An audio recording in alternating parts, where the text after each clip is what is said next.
Dr. Moore at Lone Star Animal Hospital, and we're going to answer some questions about preventative care for puppies. So we've put together a list of very common questions, and hopefully this helps you guys. I've got somebody who's going to read some of those questions to me now. What's our first question? So what kind of preventive care does my puppy need? Okay, so depending on what age your puppy is, we're certainly going to go over an appropriate vaccination schedule, puppy boosters moving forward, deworming protocols, looking for internal parasites, so heartworm prevention.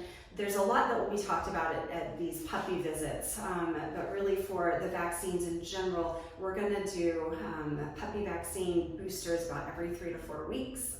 We're going to make sure they're dewormed. We're going to screen them for internal parasites and make sure they don't have any internal parasites that need to be dealt with in a different way. And absolutely we want to make sure that they are on heartworm prevention. How can I prevent my puppy from parasites like fleas, ticks, and heartworms? Great, so there's a lot of preventative options out there now. My favorite prevention for heartworm disease is Sentinel, and it actually does more than just heartworm prevention. It's a once monthly flavor tablet. Also is prevention for the internal parasites that have something that is preventable. There are some internal parasites that no prevention exists, and that's one of the reasons that we like to do a fecal test, screen for internal parasites, at least yearly moving forward. Last thing, it's not going to let flea eggs hatch, and so that's a very important big part of the flea life cycle.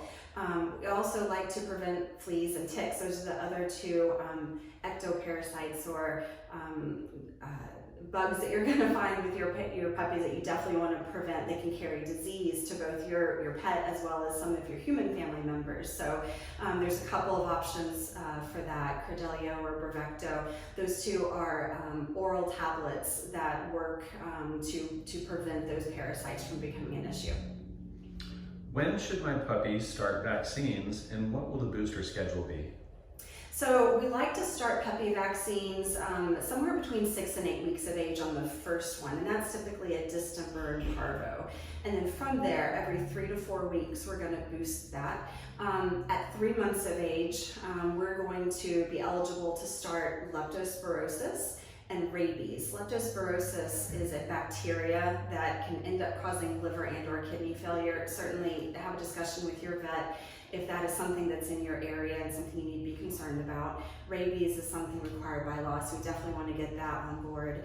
And then the last vaccine is Bordetella. We typically do one during that puppy series, and then after that, it's every 6 months. So that's the vaccine schedule for puppies.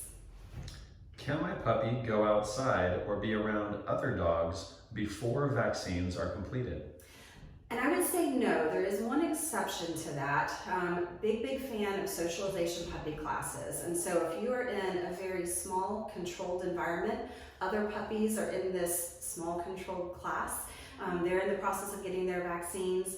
I think that's an important place for puppies to be. But otherwise, I would absolutely avoid places like dog park, common areas in a neighborhood or apartment complex where a lot of other dogs are going to the bathroom or just hanging out. Certainly that's how some of these infectious diseases get exposed, and these puppies have such a young growing immune system. It's just not quite safe for them until they're all the way through their puppy series, which is usually around 4 months of age when they're completely finished. What if my puppy misses a vaccination? So depending on how far behind, we may end up starting that series over. But if it's just behind, usually in that 3 to 4 week window is when we're wanting to boost vaccines. Let's say it's been 2 or 3 months. We may want to restart that series and then boost it again in an appropriate time frame. So that's maybe a question to have a discussion with your vet about it and find out how far behind we are and decide if restarting that series is appropriate or not. Why should my puppy be spayed or neutered, and when should that happen? So that is going to be a variable question also, maybe based on what breed your dog is, large breed versus small breed, female versus male. I will say Females, it's actually really important to get them spayed before their first heat. They are much less likely to have problems with mammary cancer later in life. We absolutely are going to prevent infection of the uterus, which is a life-threatening condition called pyometra. Just super important to get these female dogs spayed. Before their first heat cycle. They can go into heat as early as 6 months of age. So I'm going to say we're spaying dogs usually between 4 and 6 months of age pretty routinely. Male dogs, as long as we don't have any behavior issues, then we might end up waiting on them, especially for a larger breed dog, maybe closer to 9, 10, even 12 months of age. So again, sort of a specific breed related question. You might have a discussion with your vet about your specific situation. Does my puppy need a microchip? Microchips are life-saving. Absolutely, I think microchips are very, very important. We oftentimes are doing that at the time of a spay or neuter, because usually we are spaying and neutering dogs at a 4 to 6 month range. However, you can do a microchip at any point. So if you've got especially a dog or a cat that you feel like is a quote-unquote flight risk, maybe likes to jet out the front door, you're afraid that might happen and you not know about it, a microchip maybe even becomes more important for those dogs. But yes, a big, big fan.